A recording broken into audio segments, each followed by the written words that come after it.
Good morning, everybody. It is Wednesday. Wednesday. Cold Wednesday. Good Wednesday, but cold Wednesday. All right, so stuff to do this morning and people to see and places to go. We're going to be joined in a moment or two by Nina Hastie. I know that people have been looking forward to hearing her on the show again. Nina, always good fun, always a little bit insane. She's one of my favorite people, believe it or not. And whenever she's on the show, we either laugh together or fight or have just a stupid time, and that's part of the fun. Bulelo's here with us this morning. Simpiwe is running things in the studio. Homolemo is also running things from that side in Revodio. And most importantly, the only ingredient that really matters is you. Because without you, what the hell are we doing this show for? May as well just switch everything off. So Nina says she apparently Nina got a new computer. Hey, Hastie, what's happening? I'm rich. You must be so rich. Nobody's buying anything new these days. I saw a whole bunch of people at the pawn shop the other day trading in computers for, I don't know, food or, warm blankets or, whatever. Look at you. All this money. How are you? By the way, you look quite sexy this morning. Did you get ready early or something? Or is this just what you look like when you wake up? This is what I look like when I wake up. Good morning. I should have married. Yeah, you should. I give great support. I'm not just saying this. I mean, I can be very mean to people if they look like shit. You look hot this morning. Oh, thanks. Thank you. I don't know what's going on. I just put a bit of sort of moisturizer on my face. I haven't got any mascara. I actually put it next to the new computer so that I could actually zhuzh myself while we were doing this. But yeah, good morning. Hi. It's very exciting. This is a good way to start my day. I'm going to ask you to be a part of the show more often. So what's happening in Nina Hastie land? I mean, what's going? You remember Mbulelo, right? You know Mbulelo from the show. He's been around. Actually, I was looking at this. This is the only. How are you? Only black man in South Africa you haven't slept with yet. Is that what you were going to say?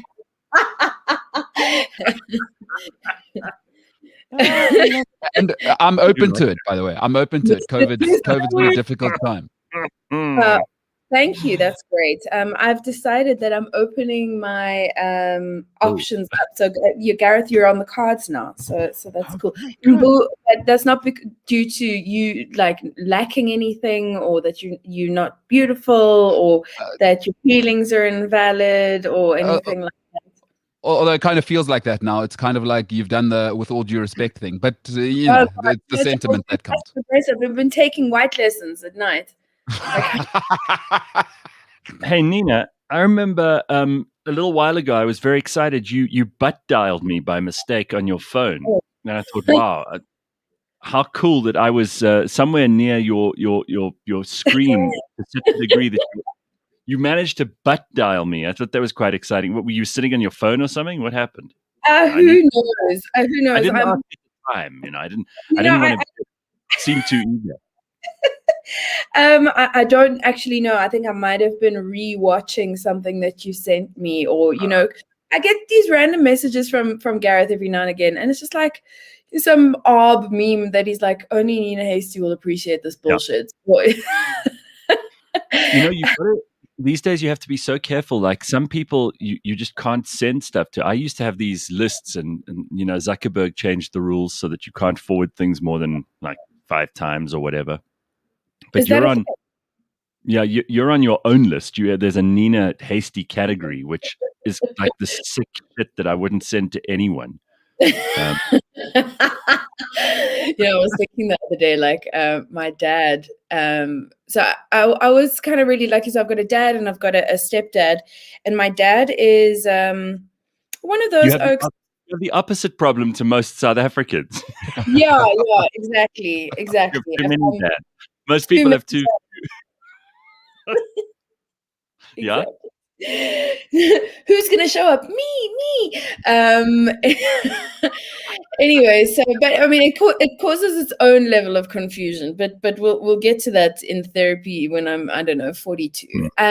But what my dad is quite interesting. He's one of those oaks that went to the army. I mean, like all our dads, if you're this age, went to the army. He went to the Navy, Sure. I think, but he was an army brat because my grandfather was a brigadier. I think I spoke to you about this as well. And he's one of those guys that takes information on the on his judgment of the character of the person that sent him the thing. So like, you know, I don't know if you've seen this on my socials recently, but yeah, I did a whole sketch where there was an ivermectin thing, or I don't know, whatever it was. And my dad was like, you know, Jerome, oh no, he didn't want to get vaccinated. And I was like, please, Dad, get vaccinated, you know. And he's like, no, man. He forwards me this thing from his friend Jerome. And, you know, he's like, no, Jerome's a good actor. He would never send me a thing that isn't true. And I was like, Dad, you can't just take information from somebody that sends it to you. Nobody reads it. Yo, no, listen. He's not a young, okay? He's like in his 70s, you know? I mean, he knows what he's doing. He's got a degree. Like, he doesn't know what the degree's in, but he's got a degree. You know what I mean? So, like, I mean, I feel like that's how boomers make decisions. You know, they just kind of they base the information on the character of the person, which is how people like Trump get into power, or how people they love each other. So they trust each other, like the way friendships are meant to work. Because I say we, but like our generation, I'm including you in this, whether you like it or not. We kind of had half of that and then half of the internet generation. Because most people who are born, let's say after 1980, 1985, somewhere around there, those people had, at a certain age, the internet. So it became their go-to for everything, right? So they tend to be, they only believe it if they can see it on the phone. But people before that obviously didn't have the internet. And unless you had a shelf of encyclopedias behind you the whole time, you kind of had to trust the people who you grew up with. So if your mate Jerome says, listen, this ivermectin, I would go with that, and fuck the vaccination, then all these people are like, yeah. And they would get together. Their main places of exchange of information weren't like now for us, where we have WhatsApp groups, or because they've got these, because the boomers have learned how to use WhatsApp and stuff, but they still use it the way that they used it back then, which is why you'll see them like replying in full sentences to a meme, for example. But I think this is fascinating, because these guys also, despite the fact that some of that is really antiquated and seems silly to people like us, they have a network which is totally credible and trustworthy. Like our generation will be, oh my God, Nikki van der Walt and Leanne Liebenberg, they broke up. I saw it on Instagram. These people will be like, nah, it's not important. Don't worry, until they tell you it's not important, you know. So my parents didn't know I was a real person until I was on 702 being interviewed by Reddy Klabi. That's the only time they took you seriously, yeah. Yeah, they only took me seriously after I'd, made it onto the same list as Nick Rabinowitz. You know, like, oh, now you're a comedian. You know, so they've also got their own benchmarks, their own their own validators. You know, you're not anything until you're in You Magazine. You know, but that's also how I feel. Like WhatsApp is the You Magazine of the internet. So like, if you're going to the library, you're going to the library. But what are you reading when you're going to the library? Are you going to read Danielle Steele, or are you going to read an encyclopedia? You know, so it's just, I think, I mean, I love Elon Musk. I don't know what everybody else's take on it is. Like, too many kids. When you're that fucking rich, you can do whatever you want. You can have like 27 children if you want. All of those people are going to get like whatever they want, access to whatever they want. Even if you're not that rich, Jacob Zuma uses our money to have all these children. He doesn't have the money. He keeps telling us how poor he is, even though he's living in Kandla and he's probably got Swiss bank accounts none of us have ever heard of. But the guy is like, he didn't start off rich, but he's made all the way through his life. He's made more and more children, and he wants us to pay. That's how, you know. Look, I'm a big fan of how much entertainment value I get out of Jacob Zuma. He is, and he's a character. He is such a character. I want to learn how to manage my anxiety like he does. all I was thinking about, like, if this was happening to me, I'd be fucking out. Like I sent a document late the other day, and I was like, oh my God, what, the world is gonna fucking end. And like that's my level of like personal This guy- integrity. I couldn't agree with you more. This guy, he has been at the top of the power hierarchy in this country. He was president of the country for like 10 years. Yeah. And he doesn't give a fuck. I don't think he had a single sleepless night the whole way through. He was, no matter what's going on, Eric's just fucking chilling. And, you know, he has people like now busy marching around in Kandla protecting him. They're never going to arrest him because there'll be bloodshed. You know, there are actually people who lay down their lives for him. Like, how did he figure out how to get that? Because, like you say, the anxiety levels for me, a lack of responsibility. I'd feel guilty about having had all these children that I haven't. I don't think he even knows some of their names. I mean, he's like, hey, oh, are you one of the children? He's like, I didn't even know that. And I think people just come up to him and go like, hey, Dad. And he's like, hi, how are you? Pretend he knows who they are. It's like, I don't care. Steve Hoffmeyer, you know? Steve Hoffmeyer also has all those like children. The two of them are peas in a pod. Disgusting. Disgusting. Two's enough. Two is enough. I don't care how much you've got. Children. Sorry, Mbu, you were saying? Two's enough. You don't need more than two. Like how tiny is your penis that you need to have more than two kids? Two's enough. You can see what you look like. You can raise them. Beyond that, I don't care what you look like. You've just raised Nina's favorite subject. How big is your penis? Because that's always on her mind. No, well, through her tendencies, we know that size is a thing, which is fine, by the way. They call them size queens, and that's great. I've lost my sex drive. I don't know what happened. It's gone. I've completely lost interest in everyone. All I want to do is make money, work out, figure out how to not be addicted to sugar, and listen to podcasts all day. Is there something wrong with me? I think there might be something wrong with me. I can't give a fuck about it. There's a little bit of self-preservation in that, because really it's weird how like sex goes to the back burner when it's not on tap or available or like easy to get. Because also, I mean, there are people who are genuinely terrified of this third wave, and now they tell us. I saw in the news last night, you know, we just had the Delta variant, which is apparently the one that made the third wave.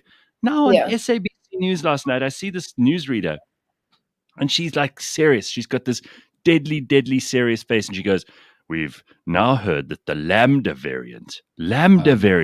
This is like now. So Lambda since 2018, like since 1818. Who says Lambda? Well, it's one of the Greek letters, right? So I went and drew up. I pulled up the whole Greek alphabet, which I thought, okay, I know what's going to happen. I'm going to go. So Alpha, Beta, Gamma, Delta. That's where we thought we were. Delta is the fourth, right? Right. Then they somehow skipped Epsilon, Zeta, Eta, Theta, Iota, Kappa, and went straight to Lambda. Now, I'm concerned, what the hell happened to those ones in between? Or did those only get you if you're a Tarsier in Madagascar? No, she mispronounced. It's the Lamza variant. Oh, my God. They were making out during the break. And they've just been like, Lamza. Oh, dear God. Oh, God. All right. So Yonda says, morning team, my day has just made the most versatile, sexy woman on Cliff Central is live again. Hello, sexy Nina. You know, I forget. I often forget because we have you on intermittently, but you really haven't been on Cliff Central for a while. But you were there with Trevor Gumby for such a long time that people still think of you as part of the family. Oh man, I was thinking about it today. There was that Mail and Guardian cover with all the podcasters, the new wave podcasters. I saw you were on MacG Live. I didn't listen to the thing, but anyway, I just saw the hype on socials or whatever. I'm sorry, but it's kind of. And I was thinking, fuck, if people had listened to myself and Trevor, God.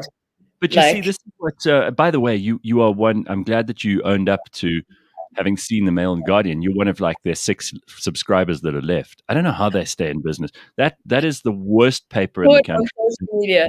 I saw somebody take a photo of it and post it on social media. Exactly. No one actually buys it. You know, the weird thing is, so I'm not looking for credit, right? I really am not. But there are other people. They talk about this new wave of podcasters now. We've been at this for 7 years. Yes. And the Mail and Guardian's just going to pretend that podcasting started with Mac G, who, by the way, I love. I mean, I think he's terrific, and I give him all the credit for having started an amazing podcast and being fearless, because that's a rare thing in media in this country, and it takes someone with enormous balls to be able to do what he's done.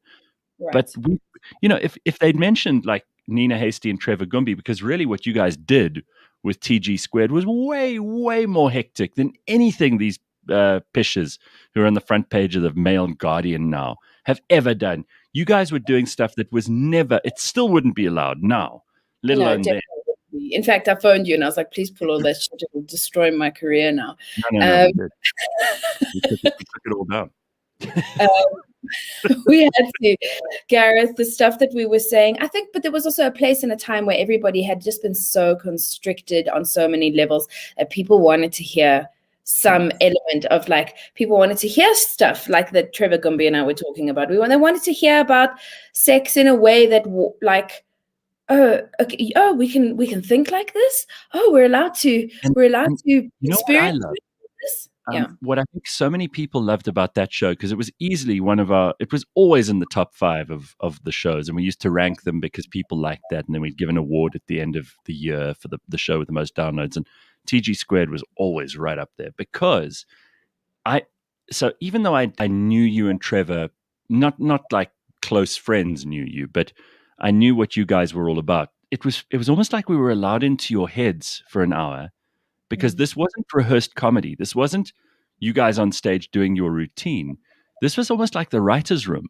I was hearing you talk about stuff and thinking, fuck, it's as if you two have this bottomless pit of material that, and for that hour, you get to be in the messy part where there's stuff left behind, or there's stuff that was too hectic for a show, and there's stuff that you would never share, and then there's stuff that you told us about your own lives. It was raw, man. It was so raw.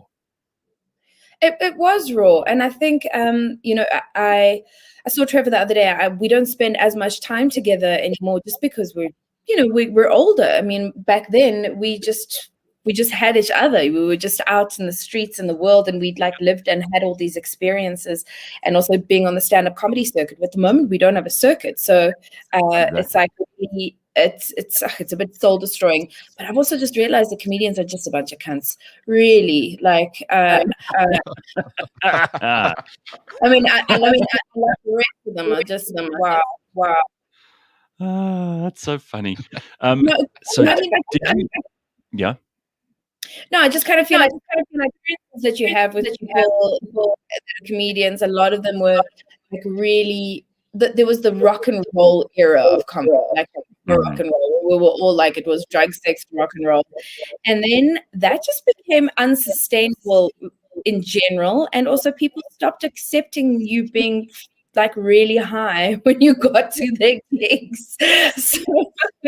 And also cocaine messes with your comedic timing. So I actually I chose the jokes over the drugs, like, because when you're trying to, I don't know if any of you have either been on cocaine, but it basically what it does is it just makes you think that you're not funnier than what you are, and your mouth can't keep up with the speed of your brain. So what's happening is like you sort of get an intermittent feed from your brain onto the stage, and there are like some comedians, Jimmy Carroll, whoever, I don't know, those people who could maintain, like John Mulaney, who could sustain coke addictions and still do comedy. They were able to speak at the place of their brain. But my brain is like, I've got severe ADD and it's all over the show. And then at like warp speed, I just couldn't maintain that. And then the drinking as well, it was just messy. So unfortunately, I chose my career over those things.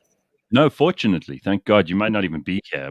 How many people have, forget about how many people COVID's taken in the comedy circuit. Think about how many people internationally have been taken out by drugs. Totally. By the way, speaking of comedy, and I mean, like every comedian in the whole world now has a podcast. Since we were talking about podcasts, I've listened to a bit of Russell Brand lately. He's really changed a lot. I mean, he's still hilariously funny. Yes. But what I like about him is that he's showing off an intellectual prowess, which I think people who like to laugh at jokes, hey, they don't always see that in you guys. And he's at the forefront of that. In fact, yesterday I saw the Apple podcast front page, and there was our blind history and then Russell Brand, which I thought was, like what a compliment to our little podcast to be on a page with him. But it was nice to see him there, and I've listened to a few shows, and he's digging deep. He's talking to people who you wouldn't expect him to talk to, and he's doing very cool things. So I just love that. I really enjoy him. Did you see the thing of the whispering Joe Biden yesterday? Oh my God. Myself. So one quick thing I want us to get into before we do the headlines this morning is apparently Princess Charlene of Monaco is in South Africa, and she's stuck here because she's got some kind of infection. Is she the Rapunzel from Krugersdorp? She's the one who's stuck in her tower in Monaco. No, she's not from Krugersdorp. She's from the East Rand, so she's from same thing. If you're not from the northern suburbs, same thing. Well, okay, you've got such a superiority complex. It's just unbelievable. She is recovering in South Africa. It's been a trying time for me, she says. This is from News 24. She underwent multiple procedures after contracting a severe ear, nose, and throat infection here in South Africa. Due to the infection, she was unable to return home to celebrate her 10th anniversary with Prince Albert. So, okay. First of all, I remember when those two got married, we all nobody could believe it, right? Because there's like this, she was living the Princess Grace fairy tale. And then remember there were all those rumors that the marriage wasn't really great and that she was being kept prisoner in the palace, and she didn't have a life. She couldn't talk to her own family, all that stuff. Most of it was bullshit, obviously. But, we used to joke about her being prisoner Charlene instead of Princess Charlene. And then she finds herself here. She was here for the Zulu King's funeral or something. That was the last time I yes, that's what's all in the media. I did. Yeah. And then obviously she's been here since then. I mean, I don't know if she's been back to Monaco and then here again. She's got kids, obviously. The two kids that are in fact, I think they might even be twins that she had with Prince Albert. And she's by no means a bad mother or anything. So she's probably been back and forth since then. But now she's here, and it just plays into that whole story of is she a real prisoner? Because why would she have wanted to miss her 10th anniversary? And surely there are ear, nose, and throat specialists in Monaco as well. And she's a princess, how could she be stuck? Yeah, I mean, I call bullshit. I think we all call bullshit. I've excuse me, I've got I've been on Princess Grace Avenue that goes to Monaco. And I've got another cousin. I've got a very big family with the two dads. It's quite a story. Yeah. One of them is one of 10, and the other one is one of 6. So I've got cousins for days. I've got 41 first cousins, which is probably I can relate. It's quite crazy. Anyway, one of my cousins of a cousin is friends with Charlene, and they were invited to, she invited the princess to her wedding, and now recently invited her to something else, but she gracefully declined. But that's our constant joke, are you going to invite the princess to this thing? Are you going to invite the princess to this thing? So maybe she's just at Sarah's house. That's all I'm thinking. Maybe she's just here. She's in Sea Point having a pasta at Sarah's house. I think maybe that's what's happening. Maybe that's the kind of thing that she's just doing on the sly because she needed a break from being a princess. My heart bleeds for her. Yeah, it's hard. Bleeds for her. Yeah, it really does. It's really Monaco's. There's not much to do. You go out, there's the aquarium, and then you sort of walk around. You look at the ocean. There's the casino, there's the aquarium, and there's yachts. But I mean, doesn't everyone dream that the ultimate expression of wealth is a yacht that's anchored in Monaco? You are super. Those people are so super rich. They haven't paid tax since they were 4 years old. Those are the kind of people that are so wealthy that if they make one small withdrawal, Switzerland goes third world. That kind of money.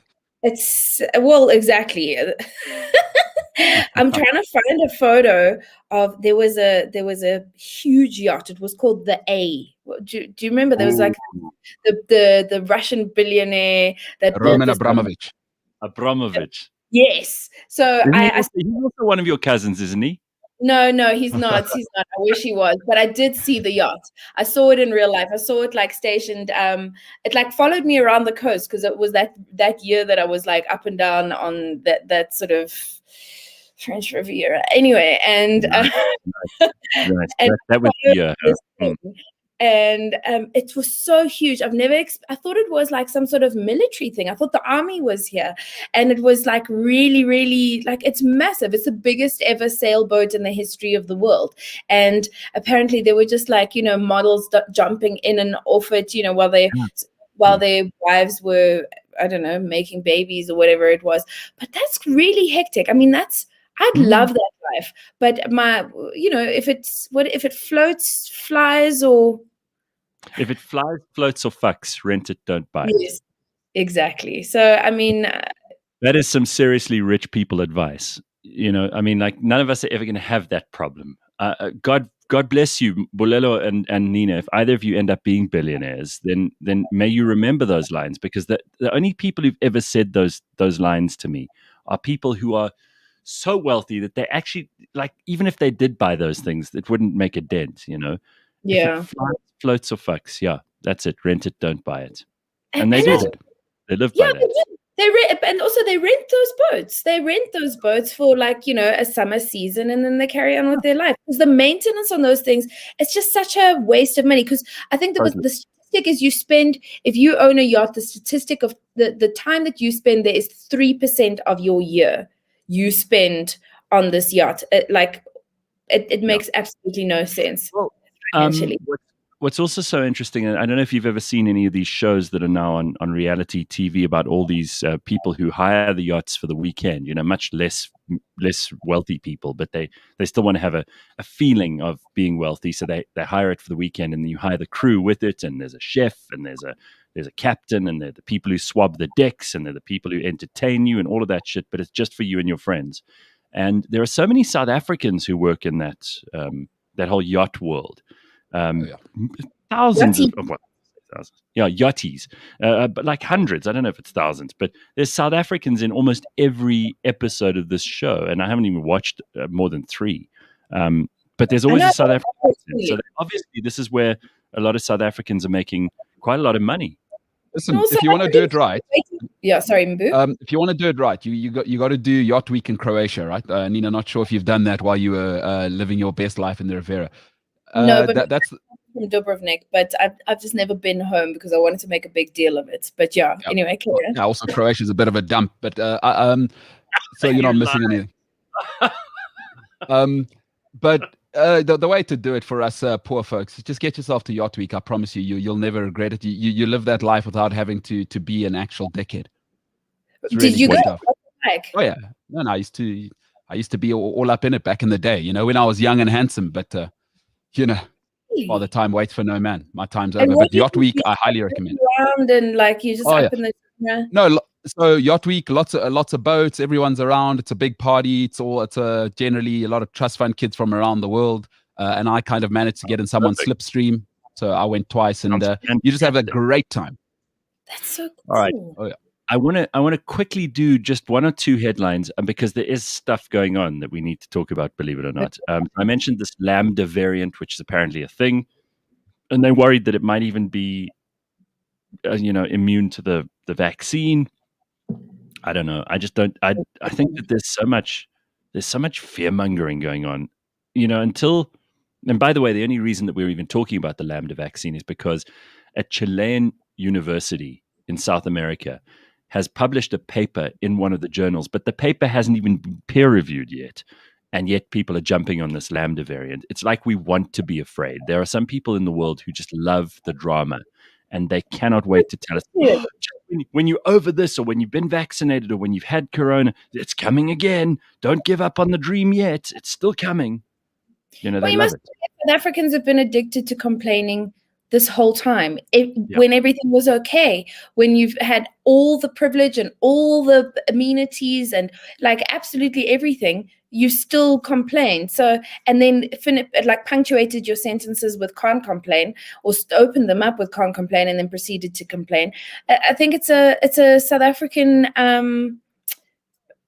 like time, like what you do. Like it's a behavior. It's a hobby, exactly. So stop it. So here's something to moan about.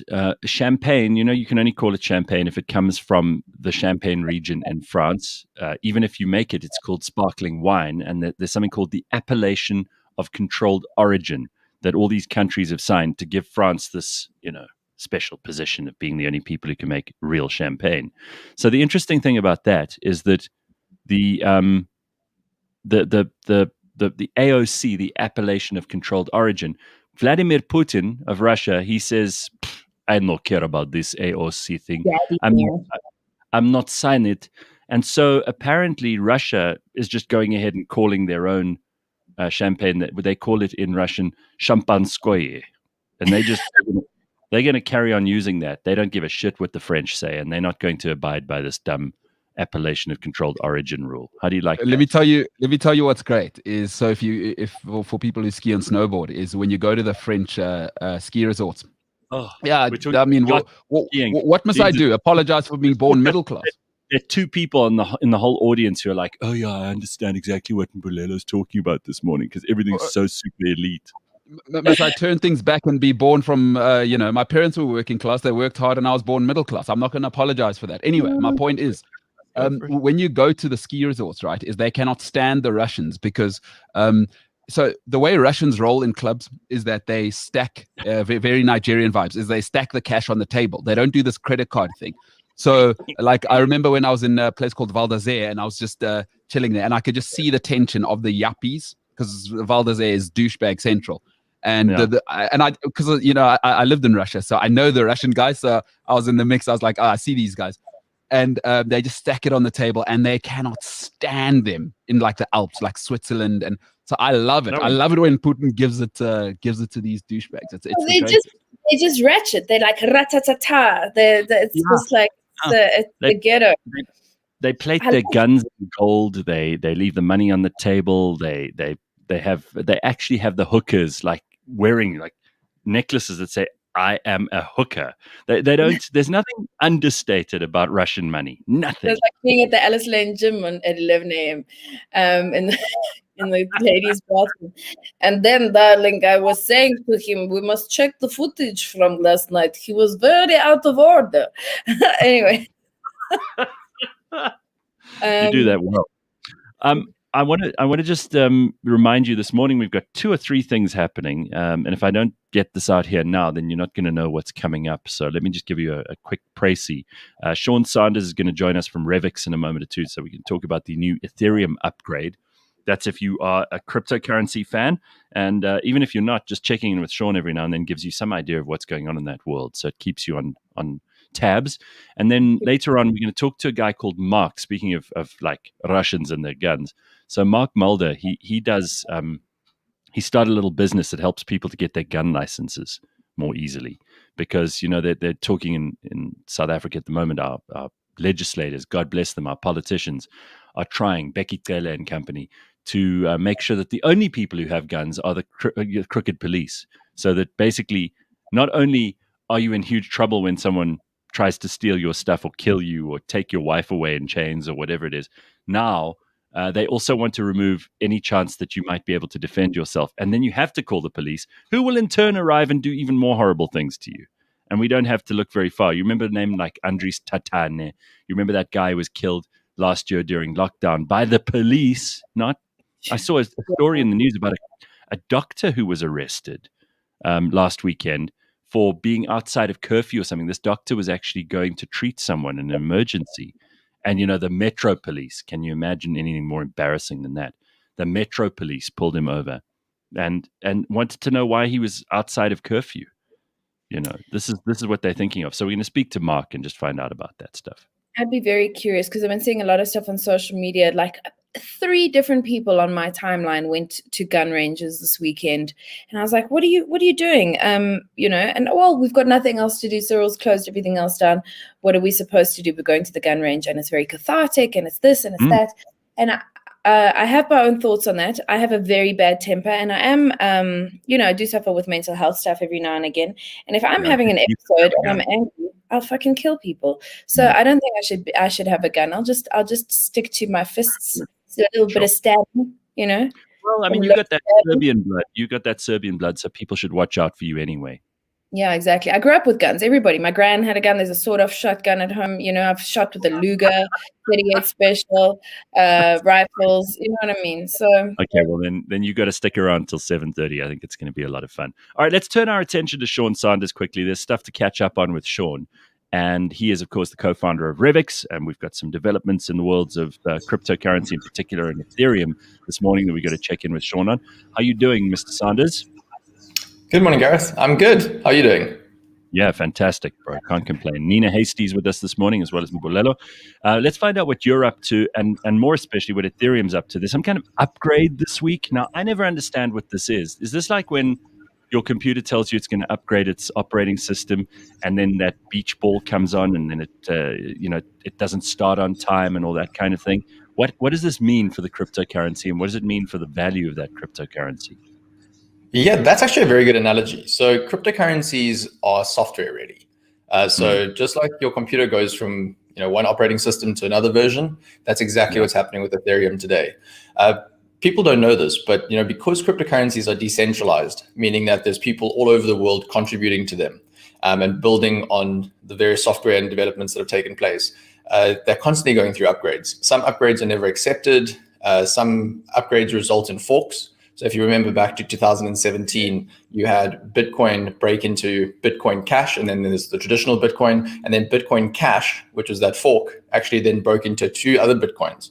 I thought the term fork came from like Afrikaans cryptocurrency traders who, when they saw that the Bitcoin was forking into 2 different things, fork, and that's why I got the name. Well, no, not in this case. In this case, it's sort of when developers on the network believe that there's a cryptocurrency that exists for a different reason. So if you believe, as an example, that Bitcoin's code is robust, it shouldn't change, it should continue as it is, then Bitcoin, as we know it today, the largest cryptocurrency in the world, is sort of the camp that you would sit in. If you believe that Bitcoin actually needs to be more like digital money, and you need to have faster transactional processing time, you need to be able to transact with a greater number of transactions per second and all the rest, then you would go with Bitcoin Cash.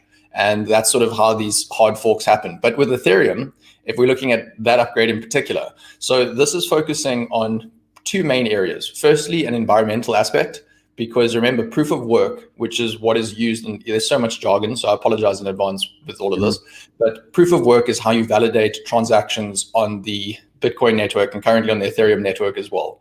And what this means is that there's a whole bunch of computers around the world using a lot of electricity to say, listen, this transaction has actually occurred. So instead of your bank saying to you, that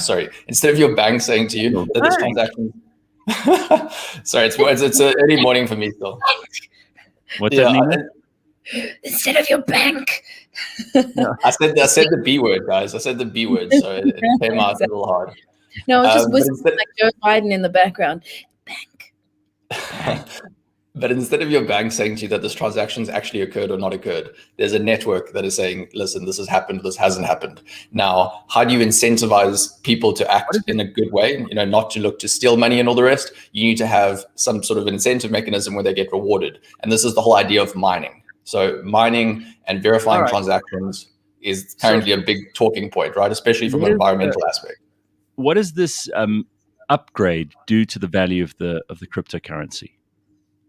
It's going to be a big question, right? Because with upgrades, there's the possibility that they don't go according to plan. So there is the risk that Ethereum, maybe takes a lot longer to be upgraded to this new version that's more scalable, that's more environmentally friendly. There's the other side of this, which means, well, maybe this goes ahead according to plan, and all of a sudden you've got a cryptocurrency that is environmentally friendly, or more environmentally friendly than Bitcoin, that arguably is able to do more. It's able to process more transactions per second. It's able to do that at a lower cost. and that makes it potentially a better investment opportunity. So it's one of these things again where maybe it makes sense now to take a look at Ethereum as an investment opportunity. I mean, the use cases of this cryptocurrency do surpass Bitcoin. I mean, from an objective standpoint. No, you've been very bullish on Ethereum for a long time. So if you want to invest and you haven't yet done so, and you think it might be a good time to buy at the moment, I think Ethereum's trading at like $2,381, according to my screen anyway, right at the moment. You can go along to Revix, and if you don't like the idea of just buying Ethereum, you can actually buy a diversified portfolio of the top cryptocurrencies. They rebalance it, and they make sure that you've got a good spread across all of these different ones. Now, Sean, I always talk to Mbulelo about this, and I speak to Ben often about it on the show. But I mean, you used to be a model, and we bring this up from time to time. Are you still getting yourself into absolutely perfect shape? Because Mbulelo and many others are trying to do this despite the fact that gyms are closed, despite the fact that lockdown has made people work out at home. I mean, how are you doing on that front? It's not that great, to be honest with you. I'd love to say that I'm training every single day and being super disciplined, but I think like a lot of other South Africans, you get really used to going to gym and like having a different place to work out in general. And working out at home is just not for me. So I'm battling on that front. What about you guys, by the way? Well, I mean, I've been. What are you doing, Nina? I'm training. I've been seeing a biokineticist because I slipped a disc in my back towards the end of last year, which was very painful. And seeing the biokineticist, she often operates out of the gym. I bought a whole bunch of home equipment just to sort of keep me, going. Because if I don't, really want to kill people. It's actually just more about my mental health than anything else. If I don't do a bit of exercise, it really affects my mood. So I have to train. And then because she's a medically licensed person, yesterday I was able to go to the biokineticist studio where she could just monitor all of that stuff. Because I've been sitting, doing a lot of these podcasts, I've been writing a lot, and it hurts my back. So if I don't go out and exercise with a professional, I'm in pain. So it's been actually quite nice that I'm still allowed to. Well, good for you. Mbulelo hasn't run for like a month and a half because he had the Rona. He's a survivor. He wants everyone to know. A hero, just a survivor. A hero. Yeah. Nice. Yeah. Well, that's good. I mean, look, one thing I did do is I landed up getting a standing desk. So apparently you're meant to be burning like 100 extra calories a day. So let's see. I'm sitting right now, so that's not a good start. Is it one of those electrical ones that you press a button and it goes up and down and that kind of thing? Yeah. I think I can do it on the show. Yeah, you just start doing this and then... That's so cool. That's awesome. I think I'm going to get one. That is awesome. The standing desk or the crypto? Sorry, say that again? Should I get the standing desk or the crypto? That's how much money I've got lying around. I want to be so biased. Go buy the cryptocurrency and then buy 5 standing desks in a year's time. Okay, fine. All right, thanks, Sean. All right, good to see. I know.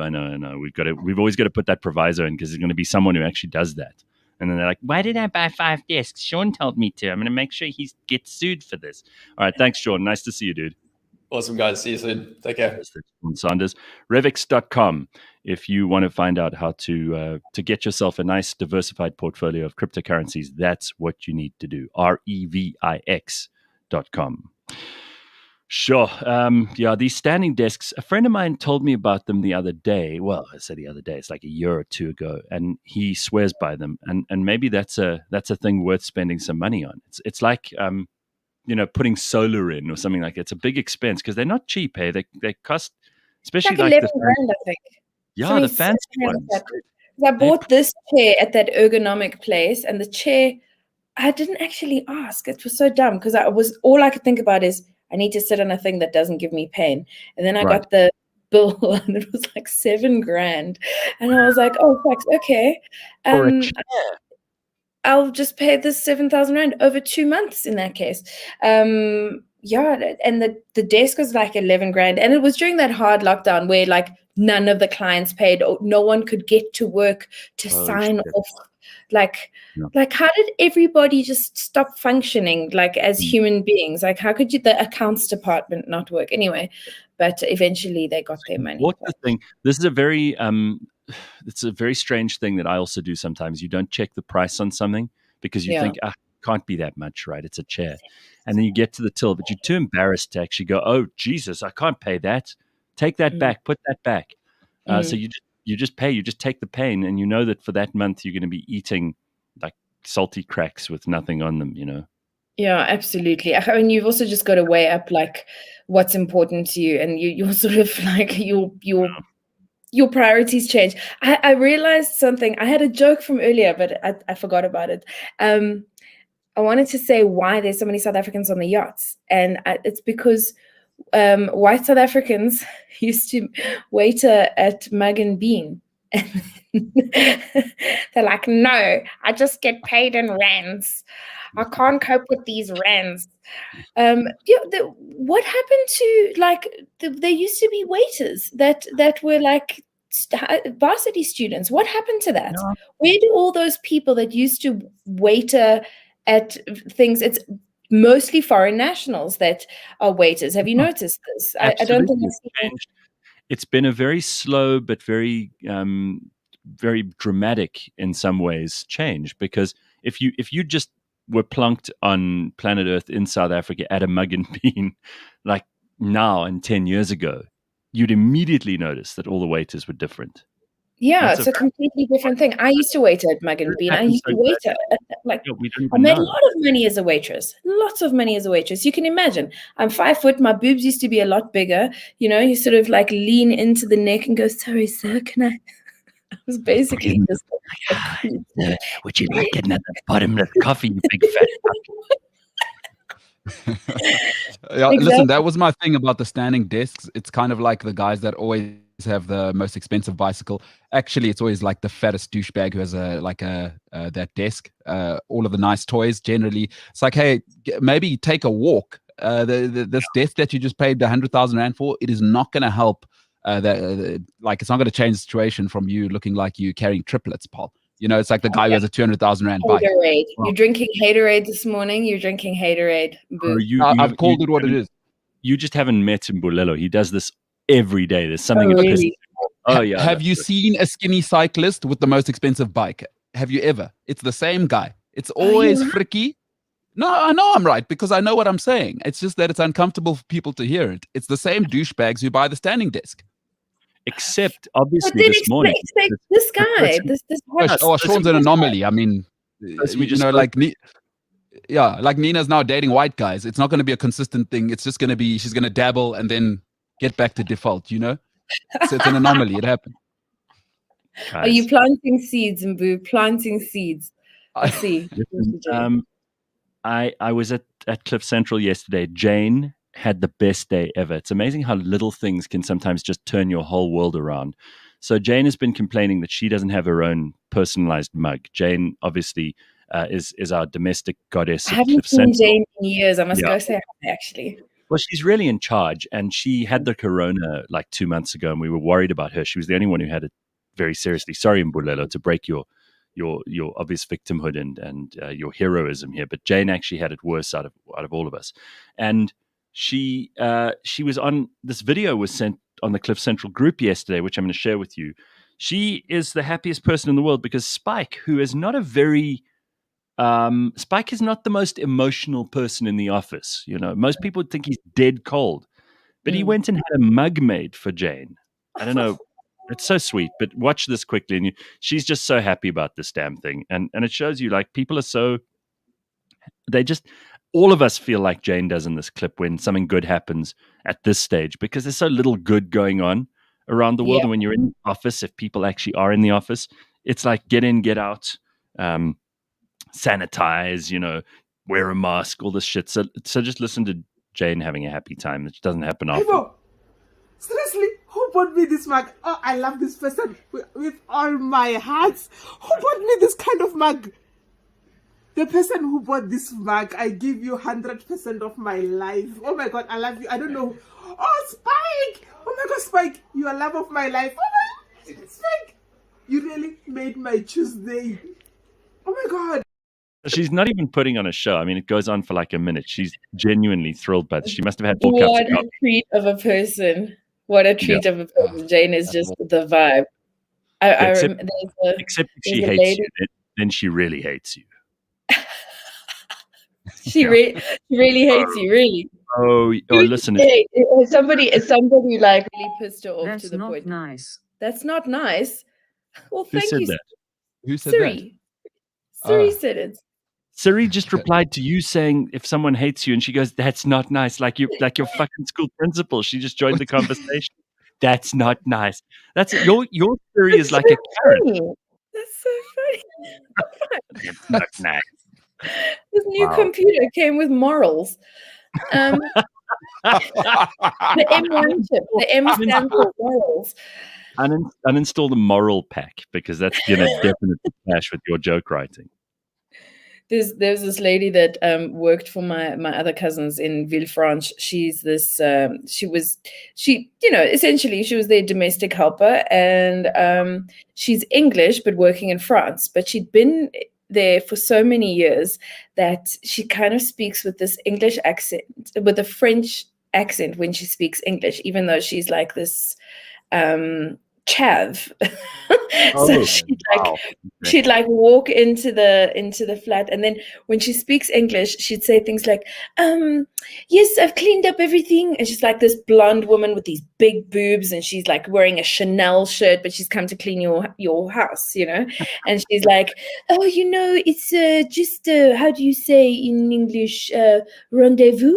It's like rendezvous. That's how you say it in English. Yeah, oh yes, but how do you say? And she would just say like English words that are originally French words. And how do you say? It's like, woman, you're an English-speaking woman. Why are you saying this in French? I guess it's the equivalent of me going, the Lamza variant. Well, it's pretension. That's what it is, and some people love a little bit of pretension. God bless him. Our Sia likes a bit of pretension every now and then. Trust me, if Sia could speak fluent French, and one day he may, he's definitely got the brain to learn languages. Then he'll be dropping in a French word every third sentence. You guarantee it, because then he wants everyone to know. It's a little bit of pretension. There's nothing wrong with that in some places. I love that game. Yeah. Hilarious. All right, so what we've got to do is we've got a whole hour of hilarity and fun with Nina Hastie coming up, but we've also got a gun dude who's going to help us figure out the whole licensing thing. He actually helped me to do mine, and I thought, what gun do you have? I have a handgun, a Volta PPK, which is it's not the rounds are much smaller than a 9mm, which I kind of like, but I really, it's in the safe. I don't use it. I don't. It's a pure self-defense weapon, and I do like guns. I'm comfortable with them too. You said you were raised around people with guns when you were little, so I'm not afraid of guns at all. And I do go and test it out at the range every now and then. Probably not as often as I should, but I'm moving in a direction of getting a really nice automatic rifle, well, semi-automatic rifle. Which I've actually already looked at, and I'm just going through the licensing procedure for that too. It's a whole world. I mean, this one friend of mine, I was flying back from Durban the other day, and a friend of mine opened his wallet, and like 10 licenses fell out, 10 gun licenses. He's a gun nut, but you'd never think it. He's not like one of those scary, rough and ready, like, oh, I've got a lot of guns guy. He's a very chilled, very serious person. He's calm as can be. He's a dad. He lives this very kind of normal, sensible, cool life. And I didn't know he had 10 guns. So it's amazing. You meet these people, and you sometimes they totally break the mold. I've always said that legal gun owners are probably the most responsible people you could ever meet. And they really are the people you want to have as next door neighbors in case shit goes down. Yeah, I mean, my dad had a neighbor called Fawn once, and Fawn used to ride his horse and patrol his border. Oh, right. Fun. With a gun on his lap and this horse, like Paul Revere. So, I mean, yeah, sure. If you want Fawn patrolling the border, I mean, a border of what? Yeah, but I bet you that no one in that neighborhood gives Fawn any shit, and as a result, your dad can leave the doors open at night, guaranteed. All right, listen, we got lots to come. Nina Hastie's with us, Mbulelo me, you, and most importantly, you can stick around for another hour. That's all coming up. CliffCentral.com at 7 o'clock.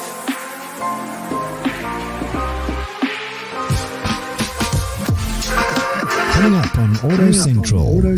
So I think there's 3 classic models in the history of South Africa. These 3 cars, at least in my lifetime, have been synonymous with South Africa. The first one being the Toyota Quantum, everyone's favorite taxi vehicle. You can't admit that, or you can't not admit that they're just a staple of South African roads currently and years gone by. The second is the BMW E30, which I think is actually on this list. It's a classic, lots of fun memories of that. And then lastly is the City Golf. Catch Auto Central, SA's #1 motoring podcast, every Monday at 9 a.m.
Finding quick solutions is key to a great economic quarter. Use the Nando's app to order a quarter chicken with any single side for only 49 Rand in just 20 seconds. Nando's. Fire it up. T's and C's apply. Righty, cliffcentral.com. Interesting stuff. We were talking yesterday about Jeff Bezos' wife, and she got $38 billion. I know this morning has sounded like it's just this extraordinary outward display of gratuitous money, because we talked about yachts and Bulelo skiing in Val d'Isere and Nina's cousin who's friends with Princess Charlene, and now we're talking about Mackenzie Bezos. But I reckon that this is an interesting time to talk about things that we will never have a problem with. And I love how we try to solve problems for people who are considerably richer than us, like Jeff Bezos' wife. But Bulelo's the one who has a problem. He says that there should be a cap on divorcees, on how much they can get out of the other partner. The partner, obviously, you're talking about the partner who earns money. Yes, yeah. And No, like let's not say just divorcees, because there are often settlements or breakups where someone has to pay someone money. And I know you have a problem with this because you're an old school chauvinist in this respect. You believe that whoever earns the money should keep the money. I mean, God forbid, it's disgusting to me. Okay, no. No. It's disgusting to me. It is, if somebody broke up with Oprah, is you get 100 million max and go away, right? If Stedman was to marry Oprah, he gets 100 million. He must go away. You marry Bezos, you marry. There should be a cap. Like, nobody's so valuable as a partner that you deserve more than $100 million. You're like, who are you? Like, do me a favor. Careful, because the minute, who's going to do this? Is the government going to be the one that steps in and says, "Oh, sorry, only 100 million," because they're not afraid to take more than their 45%. I mean, government will find they'll take 98% of your money if they can.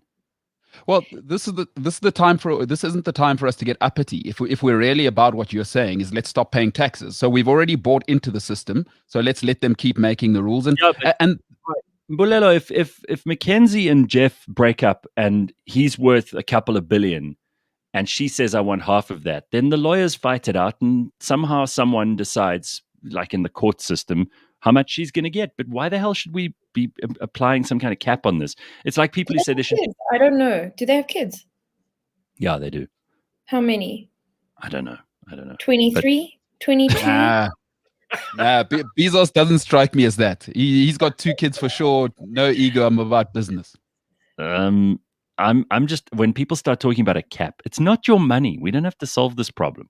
Why would it bother you whether Mackenzie Bezos gets 38 billion or 100 million? How's it your problem? I'll tell you why. Is you create a social consciousness. God forbid one day for everyone I become wealthy, is I want a social climate where eventually I'll have a first divorce. I mean, half the people are getting divorced. I don't want people going, I must give her half. Like, sorry, you get your cap, right? And we can do this. We've got actuarial scientists. It's not that hard to ratio it down to me. Listen, these problems are easily solved because the only people who win from these things are the lawyers. And if you just get better lawyers, you won't have to pay as much. Yeah, no, I mean, I've got a really great lawyer, like a really great lawyer. You know, Ulrich Rue, he's my lawyer. he even gets, wow. Doesn't he also he gets money for you from marriages you haven't even been in? Exactly.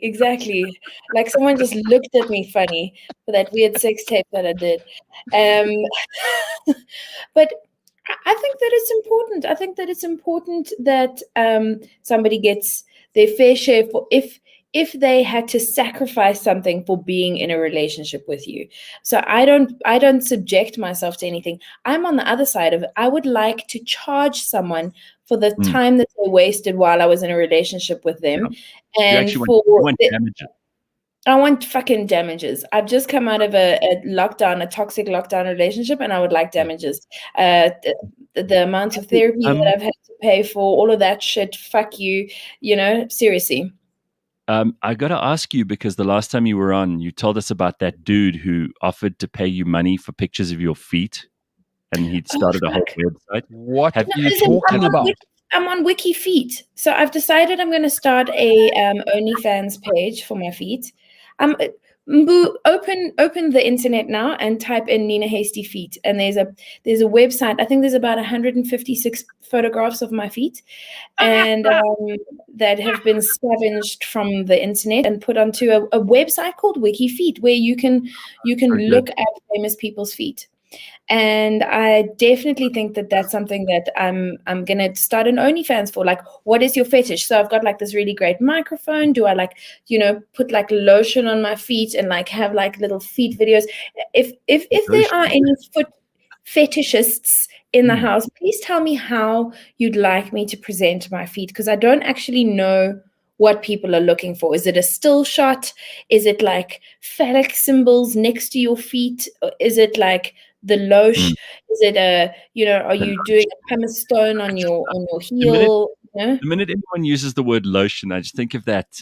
Wasn't it? It puts the lotion on itself. Yeah, it puts the lotion on itself. What was that, Red Dragon or something? What was that movie with? One of the silences of the. It wasn't Red Dragon. It was one of that. One of those. I've got lotion right here. Yo, I keep at my desk. Nina, you are into black people. I haven't seen comfort cream. I'm not joking. In 10 years, I have not since I moved properly. And my mom moved. I'm currently the face of comfort cream. I didn't realize you were that black. And let me tell you something. While we're on the subject, I was just trying to explain to people in the office. There's no one more black in the world than white people that are into black people. Like, you ever seen, and to anybody who has these types of friends, is if you have a black friend or a white friend who dates only black girls, he's the blackest guy in the world. He'll tell you about 90s hip hop. They are so black. So Nina, Kamfa cream, I can't believe it. Folks, Ingram's Kamfa cream is the blackest thing in South Africa. She's worried about her feet getting ashy. That's the problem. Yeah. I haven't seen, honestly, I'm not being funny. I have not seen Ingram's in maybe 15 years. You know what? They've got a whole new range that's like got tissue oil and rooibos. It's not all just the camphor one. So it's actually quite cool. The camphor one reminds me of my childhood. It's like it just takes me to my dad making me rub his feet, which was a I want to quickly go to Melissa's comment here on the rich spouses thing. What if Mackenzie Bezos was working 2 jobs to maintain the household while Jeff was chasing his dreams? What, It's back in true. the day? I like this question that Melissa's asking. That's a good point. And Gareth says, I can almost guarantee that she played a massive role in Jeff's success. 1000%. You know, it's always the right thing to say. Like, excuse me, he did it, and Oprah did it. Please, let's not give. Please, you get your 100 million. 100 million is generational wealth for 5 generations. Please, don't start worrying about other people's money, because a person like you, it's only one more step, and then you start saying, well, we're going to put a cap on what people can ever earn in their lives. And let me tell you something. If you really want to ruin the idea that someone is going to create enormous value in a society, then start fiddling with money that isn't yours. Just leave it alone, dude. He gave his wife 38 billion willingly. They didn't even need the lawyers. I'm pretty sure that was just a very amicable, hey, you know what, you deserve. And believe me, no one on earth can ever spend 38 billion, no matter what. I heard also maybe she had different ideas for what they were going to do as with their combined wealth, and that's okay. I agree with who was it? Who made that comment? Gareth. As another guy called Gareth. When you're in a household where that kind of success exists, there's definitely somebody that contributes to your support, your emotional support, your household support. You asked the question, like, did they have kids? So if you have kids, even more so. But someone has to sacrificing their life. Yeah, someone has to make sure that while you're sitting in the office, working an 18-hour day, starting up a little tech business, that the lights are still on, that the bills are still paid, that the kids get to school, that there's food in the fridge. That stuff. You can't concentrate on that stuff when you're singularly focused like he is on work. And then here's a great line. Nina, according to Carol, you are the foot of camphor cream. Hilarious. Thanks, Carol. Thanks, awesome. Carol. You've got to put that in your CV from now on. I'm going to put that in that's my new Twitter bio. Foot of camphor cream. No. Yeah, look, let me tell you something. As somebody who, I was in a very serious relationship, fuck off, Carol. If I say it with love. I was in a very serious relationship early on in my life. So at about the age of 20, I was like engaged, and I was going to get very serious with somebody. And this person took their career very seriously. And then when I got to about 23, I realized all I do is support this person. I left a very good job. I was at Sony Music International. I was one of the youngest people at a major record label in the country. And I quit this job in order to support this guy and his business. And we went into business together. And I learned a very good lesson very early on. And that was, I had spent my formative years, those 4 years that you sort of like 19, 20, 21, whatever, building someone else's career. And then I was like, no, absolutely not. I'm not going to do this ever again. And all I've done in the last couple of years in my adult life is to focus on my own career. And it's taken absolute focus, as a woman, I've also had to sacrifice things like not having children or whatever. So I froze my eggs 3 years ago, so that I could pick up this conversation later if I do decide to, I just bought some male privilege, which is, that's exactly what I've done. The major privilege of being a man is that you don't have that window period where you have to have children in that time. Otherwise your eggs are going to dry up and you're going to miss your chance. So there is something to be said for that prime of your life, and there's no amount of money that you can put on the prime of your life. And if Jeff realizes that, then fucking A, man. So let me explain it to you before we finish off on this. I come from a home. Yeah, he's going to mansplain. No, not at all. No, I'll never move off the position. I'll never move off the position. There should be a cap. It's ridiculous. But anyway, my reason of this thinking is that my mother even said it to me. She said my grandmother said one thing to her. Number one, never change your surname for a man. And number two, never be financially reliant on a man. So I come from that household where I don't want to hear about, oh, I supported him and I gave up. You made a choice. You made a choice. You made it. All right. I'm going to say it again. It's not your money. Stop worrying about other people's money. Oh. You make $100 billion or whatever, you can give it to whoever you like, and you can also get lawyers to stop people from getting it if you like. I would swim in it. I would have it sanitized, and I would Scrooge McDuck that thing. I would be out there in my safe in the morning, swimming in my money. Here's a term for this from now on. Elaine may be onto something. Emotional labor. She says it's always. That's an interesting way of putting it. I like that a lot. Absolutely. All right, so here, on the camphor cream, Carl says, I'm white and I use camphor cream every night. What's more, it's the green lid one. I've got the green lid one in the bathroom. This is just the one that stays at the desk because this is the sensitive cream one. I have the whole range. So, does he have a black girlfriend? Does Carl have a black girlfriend? I'm telling you, I guarantee you now, he's got a black wife. There's no way. There's no Monica way. Says, I hate to break it to you, Mbulelo, but white people use Ingrams too. In the northern suburbs. Not in the northern suburbs, surely. Okay, you learn something every day. Dude, they've also got this, as I told you, there's this, I want to take a photo of that. That's so funny. I like their whole different range. It's not just the camphor thing. I like the tissue oil one. Tissue oil is a vibe. So I'm into lotions now because my granny's been making this cream like for the last 30 years, and I'm going to be branching out into face creams and stuff as a future. I'm going to be a billionaire ones, because that's where the real money is. The real money's in the foot cream, and I'll be the foot model, and I will put it on. Gareth, I've got small little feet. I'm a size 3, so I can just walk on your back like this. The pitter patter of Nina Hasty's feet on your back. No, it's so weird. You brought up this foot thing last time, and now it's come up again. But it is interesting to me that there are people who have these bizarre, like I've never. To me, there's some people who get turned on by hands and feet. Some people who get turned on by shoes. It's the weirdest thing. And then people who they're these guys who like stockings, for example, which I've never understood either. And what are you into? Are you a boob guy? I'm so vanilla, man. I'm just so vanilla about this stuff. I almost feel like I'm missing out on a whole world of fetish. Like these kinks and fetishes that people have, because I've thought about it and I've tried to what is it that I like? What is it that turns me on? And it's a little bit depressing to think that I may be quite boring on this front.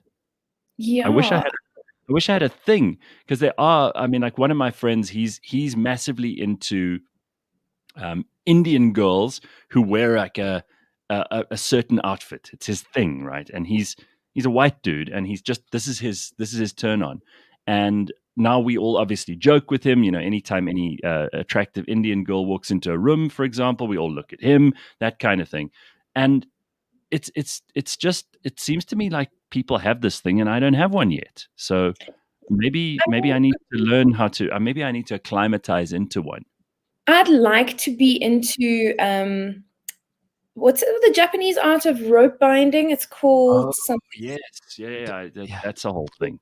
I'd like to be into the tying up thing. I've just never met anyone that knows how to do it, and I don't have bedposts, and I don't know how to I've never met anyone that's into it. I'll introduce you. Videos. I'll introduce all the videos. Hey? I'll introduce you to someone who's very much into that whole scene. Yeah, and they know what they're doing, and I'm not gonna be like that lady that was like stuck in the. Sorry to laugh, but this woman died because she was a sex slave in a box, and she died there because you have to have a code to get in, and like a sex pet, and someone couldn't get the code and whatever, and she died in the box. Oh, that's terrible. Mm. Yeah, that's bad. All right. But, here's- I mean, here's bad my- enough being a sex slave, but hey, dying in a sex cage. Yeah, Oh, that's your kink. I mean, you've got to be very careful. Some of these things are dangerous. That is terrible. You see, I'd be too terrified that I'd be tied to the bed or something, and then that person just to fuck with me would disappear for like an hour, and then I'm stuck there. Yeah, that I would kind of I'd freak like me the idea of being stuck there for a while, because Well, yeah. I'd like the idea of being stuck there for a while because I'm a busybody and I'm always working, and it would probably be the only time that you'd be able to get me to sit still for like, imagine sitting still for an hour. I'd like, I don't know. It would be a good excuse to not work. This does the opposite of turn me on. Steph says, in Italy, women keep their maiden names when they get married. I believe it's not for symbolic or moral reasons. It just costs less from an admin point of view. That's interesting. That's in Italy. Okay. Very good. To this day. Yeah. They still do it. Aaron Modise says, Mbulelo, please introduce me to Nina. Well, Aaron. I don't know Nina. I've just, This is not. Hi, this is- Aaron. Nice to meet you. Please, can I just talk about this thing? So, my interest and previous dating experience with men of color has not been out of a fetishism for the color of their skin. It's just because I've struggled to find white men that aren't fucking racist and have similar politics to me. So it's not out of like a physical fetish. It's just more out of like exhaustion from having to like. That's your kink then. While you're busy in flagrante delicto, you're like, tell me about the patriarchy. Tell me, yeah. Wokeness. Yeah. Exactly. Tell me about Let's the last discuss time critical someone- race theory of the Tell me the last time someone used the 1960s. K word on you. Yes. Tell You're such a fucking asshole. I love you. I got it. Hi, All right. hi, Aaron. So here's an interesting thing. I need Aaron's bank statements and proof of residence and Sansa. 3 months. Yeah, no, for sure. It's on. That is awful. You know, if anyone listened to this show for the first time today, they would think we were the most materialistic people in the universe. Just think about all the subjects we've talked cryptocurrency and yachts, and I mean, it's just the most tacky show this Used to morning. be poor, okay?